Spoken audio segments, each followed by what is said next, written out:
नमस्कार ओडिशा आपण देखुचंती Odisha 24/7 YouTube channel. आजिर video आम देखा आज मुख्य खबर।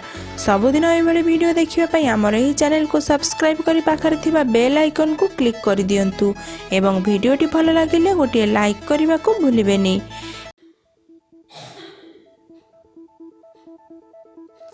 वर्षा और वज्रपात को नहीं 7 जिला को सतर्क सूचना। राज्य में किछि दिन हेब पाग कोहला रहिबा सह वर्षा हेउछि। आज मध्य किछि जिले में स्वल्प धरणर वर्षा हेबार संभावना रही। यह सह वज्रपात मध्य होई पारे। ए नहीं 7टी जिला को भुवनेश्वर स्थित आंचलिक पाणीपाग केन्द्र पक्षरु सतर्क सूचना जारी करा जायछि।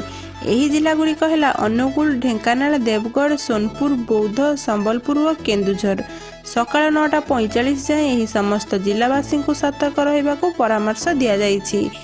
वीडियोटी आपण मानकु किपरि लागिला मतामत लिखि कमेंट सेक्शन में जणाइबे एवं जदि आमर आपण एही चैनल रे नुआ ताला आमर एही चैनल को सब्सक्राइब करी वीडियोटी को अधिक रु अधिक शेयर करने को भूलिबेनी।